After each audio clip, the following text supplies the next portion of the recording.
पूरी तरह से मोदी जी के नाम पर चुनाव हो रहा है। अरविंद केजरीवाल की सरकार टोटल फेल्योर रही है। कोई दिल्ली में एक कॉलेज नहीं खोल पाए पिछले 9 सालों में, जबकि 25 कॉलेज खोलने की बात कही थी। 76 स्कूल्स बंद कर दिए। दिल्ली के लोगों को जो मूलभूत सुविधाएं मिलनी चाहिए, उनसे दिल्ली के लोग वंचित हैं। दिल्ली को अरविंद केजरीवाल ने स्लम बना दिया। मोदी जी की इच्छा है कि हम दिल्ली को वर्ल्ड क्लास सिटी बनाएं। इनकी जबान पे एक ही बात है कि मोदी जी को तीसरी बार प्रधानमंत्री बनाना है। अरविंद केजरीवाल ने दिल्ली को नरक बना दिया। देश का सबसे बड़ा पर्व कहे जाने वाला लोकसभा चुनाव इस वक्त देश भर में चल रहा है। राजधानी दिल्ली में 25 मई को 7 सीटों पे चुनाव होने वाला है। इस वक्त हमारे साथ खास बातचीत करने के लिए मौजूद हैं भारतीय जनता पार्टी के प्रत्याशी रामवीर सिंह बिधूड़ी जी, जो दक्षिणी दिल्ली से प्रत्याशी हैं। सर, क्या कुछ कहना चाहेंगे? आप ग्राउंड पे जा रहे हैं, किस तरह के आप देख रहे हैं हवा? नहीं, इस बार जनता चुनाव लड़ रही है और सभी ने ये मन बनाया हुआ है कि मोदी जी को तीसरी बार देश का प्रधानमंत्री बनाना है। इससे ज़्यादा लोग कुछ सुनना नहीं चाहते हैं। 2019 में भारतीय जनता पार्टी के उम्मीदवारों को 57% से लेकर 60% वोट पड़ा। इस बार मुझे ऐसा लग रहा है कि 70% से ज़्यादा वोट भारतीय जनता पार्टी के उम्मीदवारों को मिलेगा। 7 की 7 सीटें भारतीय जनता पार्टी जीतेगी। और मोदी जी को, जैसे मैंने आपको बताया है, कि लोग तीसरी बार देश का प्रधानमंत्री देखना चाहते हैं। सभी की इच्छा है कि हमारी अर्थव्यवस्था तीसरे नंबर की बन जाए। मोदी जी की लीडरशिप में आज हमारी अर्थव्यवस्था 5वें नंबर की है और मोदी जी का सपना है कि भारत विकसित राष्ट्र बने। तो सभी लोग जाति, धर्म, संप्रदाय से ऊपर उठकर मोदी जी को वोट दे रहे हैं। और मोदी जी ने भी जो अनेक जन कल्याणकारी योजनाएं शुरू की हैं, उसमें किसी के साथ भेदभाव नहीं किया। और लोग भी इस चुनाव में मोदी जी के साथ भेदभाव करने नहीं जा रहे हैं। पूरी तरह से मोदी जी के नाम पर चुनाव हो रहा है। सर, आप ग्राउंड जीरो पे जाकर के आप लोगों से मिल भी रहे हैं, प्रचार प्रसार कर रहे हैं। किस तरह की दक्षिणी दिल्ली में आपको समस्याएं आपको मेन दिख रही हैं? अरविंद केजरीवाल ने दिल्ली को नरक बना दिया। मैंने लगभग छोटी बड़ी 500 से ज़्यादा बैठकें की हैं। हर तरफ जहाँ भी मैं गया हूँ, चाहे वो पोस्ट कॉलोनी है, चाहे वो डीडीए फ्लैट्स हैं, चाहे गांव हैं, चाहे गांव की एक्सटेंडेड आबादी है, चाहे झुग्गी झोपड़ी है, चाहे रिसेटलमेंट कॉलोनी है, चाहे हमारे वे कॉलोनियाँ जिनको हम कहते हैं अमीर बस्तियाँ हैं, 69 जो हमारी अनऑथराइज कॉलोनीज है, जिनको हम अमीर बस्तियाँ कहते हैं। सब तरफ लोगों की शिकायत है, पीने का पानी नहीं मिल रहा है, विकास के कार्य बंद पड़े हुए हैं, सड़कें टूटी पड़ी हुई हैं, कोई नया स्कूल नहीं खुला, कोई कॉलेज नहीं खुला, कोई हॉस्पिटल नहीं खुला, कोई बारात घर नहीं बना, कोई खेल का मैदान विकसित नहीं किया गया, कोई पार्क नहीं बनाया गया और कोई स्टेडियम नहीं बनाया। कहीं सीवर लाइन नहीं डाली गई, कहीं सीवर लाइन डली है तो चालू नहीं हुई। तो स्थिति बहुत ख़राब है। लोगों के मन में बहुत आक्रोश भी है, गुस्सा भी है। और हमने लोगों को आश्वस्त किया है कि हमें मालूम है कि स्थिति बहुत भयंकर है, हम उसको ठीक करेंगे। ये शिकायत भी निरंतर लोग हमसे कर रहे हैं कि आम आदमी पार्टी के विधायक क्षेत्र में आते नहीं हैं, बुलाने के बावजूद भी आते नहीं हैं। तो हर तरफ लोगों की शिकायत है। लोगों की ये शिकायत भी है कि ओल्ड एज पेंशन बंद कर रखी है पिछले 6 सालों से, राशन कार्ड नहीं बनाए जा रहे हैं, दिल्ली के अंदर प्रधानमंत्री आयुष्मान भारत योजना लागू नहीं होने दी। लागू हो जाती तो 5 लाख रुपए तक मुफ्त इलाज दिल्ली वासियों को उपलब्ध हो जाता मोदी जी की सरकार की ओर से। ये भी लोगों के मन में गुस्सा है कि पूरे देश में मोदी जी ने गरीब लोगों को, जिनके पास पक्के घर नहीं थे, 4 करोड़ पक्के घर उनको बना के दिए हैं। दिल्ली के अंदर भी यदि प्रधानमंत्री आवास योजना को अरविंद केजरीवाल की सरकार लागू हो जाने देती तो दिल्ली में भी 4-4 लाख रुपए लोगों को पक्का घर बनाने के लिए मिल जाता। अब जहाँ झुकी वही मकान, वहाँ मोदी जी की सरकार ने 10,000 फ्लैट्स बनाए हैं। उसका एक अच्छा लोगों में एक असर दिखाई दे रहा है।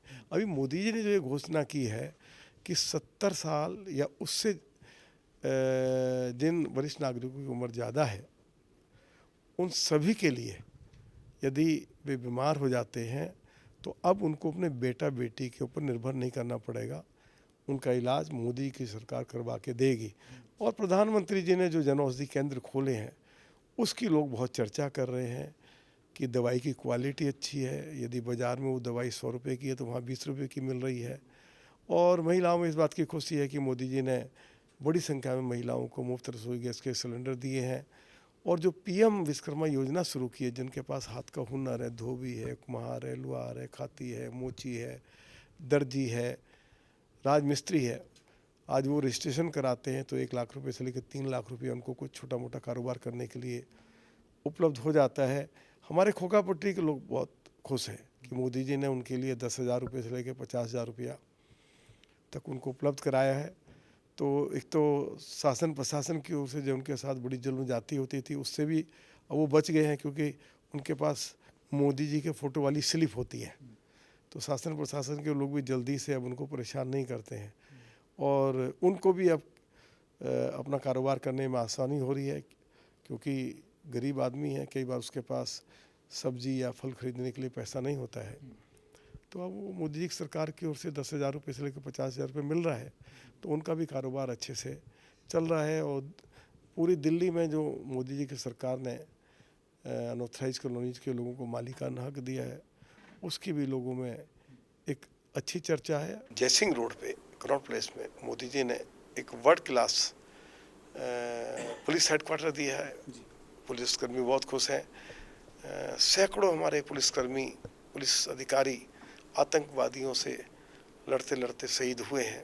उनकी याद में भी मोदी जी की सरकार ने और हमारे यशस्वी गृह मंत्री आदरणीय श्री अमित शाह जी ने चाणक्यपुरी में पुलिस वार मेमोरियल बनाया है, तो इसकी चर्चा है। हमें तीसरा रिंग रोड भी मोदी जी की सरकार ने दिया, जिसके ऊपर 14,000 करोड़ रुपया खर्चा हो रहा है। मोदी जी की सरकार ने वसंत कुंज से लेकर गुरुग्राम तक जो 6.5 किलोमीटर लंबी टनल बन रही है, उसको लेकर भी लोगों में बड़ी खुशी है। आप जाइए द्वारका में 137 एकड़ ज़मीन के ऊपर वर्ल्ड क्लास पार्क बनाया जा रहा है, जिसका फाउंडेशन स्टोन आदरणीय श्री अमित शाह जी ने रखा था और अब वो बनकर तैयार हो जाएगा तो भारत के यशस्वी गृह मंत्री आदरणीय श्री अमित शाह जी उसका अपने कार्यक्रमों द्वारा उद्घाटन करेंगे। सर, जहाँ से आप प्रत्याशी हैं वहाँ से आपके मुकाबले पे शाहीराम पहलवान जी खड़े हैं। अरविंद केजरीवाल की मुफ्त योजनाओं से पब्लिक भी संतुष्ट होती है, तो आपको क्या लगता है कितना ये मुकाबले वाला? अरे भैया, कौन सी मुफ्त योजनाएं हैं? 200 यूनिट मुफ्त बिजली देने की बात कही जा रही है। लोगों को 8.5 रुपये पर यूनिट बिजली पड़ रही है जिनके पास घरेलू मीटर है। जिनके पास कमर्शियल मीटर है उनको 18 रुपये पर यूनिट बिजली पड़ रही है और उनको फिक्स चार्ज देना पड़ रहा है 270 रुपये पर किलोवाट पर मंथ। और जिसके पास रेजिडेंशियल मीटर है उनको 125 रुपये पर kilowatt per month fix charge देना पड़ रहा है। तो कैसी मुफ्त की योजना है? लोगों की तो जेब काटी जा रही है। अब आइए पानी लोगों को मिल ही नहीं रहा है। आप लोगों से जाके पूछिए, आप कहीं चले जाइए साउथ दिल्ली में, लोगों से आप पूछेंगे तो लोग कहेंगे हमें पीने का पानी नहीं मिल रहा है।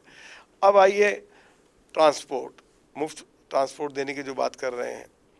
अरे अरविंद केजरीवाल की सरकार ने पिछले 9 सालों में डीटीसी के लिए एक भी बस नहीं खरीदी।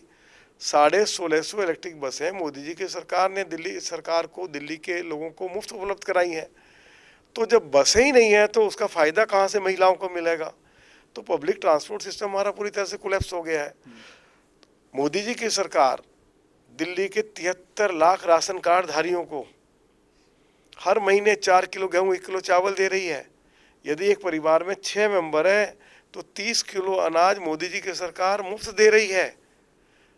और जो मैंने आपको बताया, प्रधानमंत्री जो जन औषधि केंद्र जो खोले गए हैं, उससे कितना लाभ हो रहा है। यदि किसी व्यक्ति को दवाइयों के ऊपर 3-4 हज़ार रुपया खर्च करना पड़ता था, मुश्किल से 400-500 रुपया खर्च करना पड़ता है।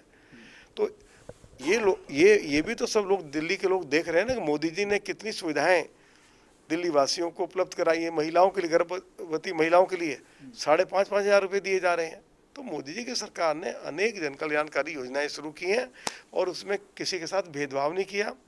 सभी जाति धर्मों के लोगों के साथ, संप्रदाय के लोगों के साथ मोदी जी की सरकार की ओर से न्याय किया गया है और लोग इस बात को रियलाइज़ कर रहे हैं और लोग कह रहे हैं कि हम लोग जाति धर्म संप्रदाय से ऊपर उठकर मोदी जी को वोट देने जा रहे हैं। ठीक है सर, इस बार आपके चुनाव में क्या कुछ मुद्दे रहेंगे और अगर आप जीतते हैं इस सीट से तो जीतने के बाद ऐसे क्या कुछ काम रहने वाले जो फर्स्ट प्रायोरिटी पे रहेंगे? देखिए, पहली बात तो ये है कि अरविंद केजरीवाल की सरकार ने कोई वायदा पूरा नहीं किया। 24 घंटे क्लीन वाटर उपलब्ध कराने की बात की थी, लोगों को पानी मिल नहीं रहा। कोई नया स्कूल नहीं खोला, कोई कॉलेज नहीं खोला, कोई हॉस्पिटल नहीं खोला, कोई कम्युनिटी सेंटर नहीं बना, कोई डीटीसी के लिए एक बस नहीं खरीदी गई, कोई ट्रैफिक व्यवस्था को ठीक करने के लिए कोई फ्लाईओवर नहीं बना। तो अरविंद केजरीवाल की सरकार टोटल फेल्योर रही है। कोई दिल्ली में एक कॉलेज नहीं खोल पाए पिछले 9 सालों में, जबकि 25 कॉलेज खोलने की बात कही थी। 76 स्कूल्स बंद कर दिए। 2.5 लाख टेम्प्रेरी वर्कर्स हैं, आशा वर्कर्स हैं, आंगनवाड़ी वर्कर्स हैं, सिविल डिफेंस वॉलंटियर्स हैं, डीटीसी के कर्मचारी हैं, गेस्ट टीचर्स हैं, सबको रेगुलाइज करने की बात की, लेकिन एक को भी रेगुलाइज नहीं कर पाए। दूसरी तरफ एनडीएमसी भारत सरकार के अधीन है। श्री अमित शाह जी ने कमिटमेंट की थी कि हम एनडीएमसी के सभी टेम्प्रेरी वर्कर्स को रेगुलाइज करेंगे, तो अमित शाह जी ने सभी को रेगुलाइज कर दिया। अब आप अंतर देखिए। तो जो अभी जो मुद्दे हमारे सामने हैं, हम जिन क्षेत्रों को मेट्रो के साथ नहीं जोड़ा गया, मेट्रो के साथ जोड़ेंगे। पीने के पानी की जो सप्लाई है उसमें सुधार होगा। हमारी सड़कों को हम वाइडन करेंगे, जो मास्टर प्लान की सड़कें हैं उनको हम लोग बनवाएंगे। 69 जो अमीर बस्तियां हैं, जिनको अमीर बस्ती कहा जाता है नहीं, उनको भी हम रेगुलाइज करवाएंगे, मालिकाना अधिकार दिलवाएंगे, उनका लेआउट प्लान बनवा के उनमें बेसिक एमिनिटीज़ प्रोवाइड करवाएंगे। हमारे देवली और संगम विहार में ट्रैफिक की बड़ी समस्या है, तो देवली और संगम विहार के पीछे से हम एक मास्टर प्लान की सड़क बना रहे हैं। ऑनरेबल एलजी ने उसके लिए आदेश भी दे दिए हैं। ऑनरेबल एलजी पर्सनली संगम विहार में गए थे और संगम विहार के लोग एलजी साहब की विजिट के बाद बहुत खुश हैं, क्योंकि वो कार्य शुरू हो गया है। इसी तरह से हमारी जो मांडी और जौनापुर रोड है, उसको वाइडन करना है। सिंगल रोड है। पीने के पानी की समस्या के बारे में मैंने आपको बताया है। मेट्रो जिन एरियाज में नहीं पहुंची है वहाँ पहुंचाएंगे। और बहुत सारे क्षेत्र हैं जहाँ कम्युनिटी सेंटर नहीं है, स्टेडियम नहीं है, बच्चों के खेलने के लिए पार्क नहीं है, और अच्छे पार्क नहीं डेवलप किए हैं। तो ऐसे क्षेत्रों में हम लोग पार्क बनाएंगे, स्टेडियम बनाएंगे, बरातघर बनाएंगे। सिविल लाइन नहीं है, डाली गई है, तो जिन क्षेत्रों में सिविल लाइन नहीं डली है वहाँ सिविल लाइन डलवाएंगे। ये सारी हमारी योजनाएं हैं। उसके लिए जो कुछ हमको करना पड़ेगा, हम दिल्ली के ऑनरेबल लेफ्टिनेंट गवर्नर का सहारा लेकर, उनका सहयोग लेकर, हम जो साउथ दिल्ली के लोगों को जो मूलभूत सुविधाएं मिलनी चाहिए, जिनसे अभी तक वो वंचित हैं, उनको दिलवाएंगे। अब तो जो दिल्ली के लोगों को जो मूलभूत सुविधाएं मिलनी चाहिए, उनसे दिल्ली के लोग वंचित हैं। दिल्ली को अरविंद केजरीवाल ने स्लम बना दिया। मोदी जी की इच्छा है कि हम दिल्ली को वर्ल्ड क्लास सिटी बनाएं। जिस तरह से मोदी जी ने गुजरात के चीफ मिनिस्टर रहते हुए गुजरात राज्य को वर्ल्ड क्लास स्टेट बनाया है, तो उसी तरह का हम दिल्ली को हम वर्ल्ड क्लास सिटी बनाने का हम सभी का सपना है। और मोदी जी के आशीर्वाद से, उनके मार्गदर्शन में हम दिल्ली को वर्ल्ड क्लास सिटी बनाएंगे। बहुत धन्यवाद। ये थे हमारे साथ रामवीर सिंह भिदोड़ी जी। इनका साफ तौर पे कहना है कि दक्षिणी दिल्ली में बहुत सारे तरह की समस्याएं हैं, जिसमें पानी की समस्याओं की बात की जाए, ट्रैफिक की समस्याओं की बात की जाए, तो अगर ये रामवीर जी यहाँ से जीतते हैं तो सबसे पहले इन्हीं मुद्दों को लेकर प्रायोरिटी पे काम करके ये विकास करवाया जाएगा। अब देखना दिलचस्प ये होगा कि आखिरकार जब रिजल्ट होगा तो जीत किसकी होगी। कैमरा पर्सन वैभव के साथ मैं संदेश सक्सेना, पंजाब केसरी.com, दिल्ली।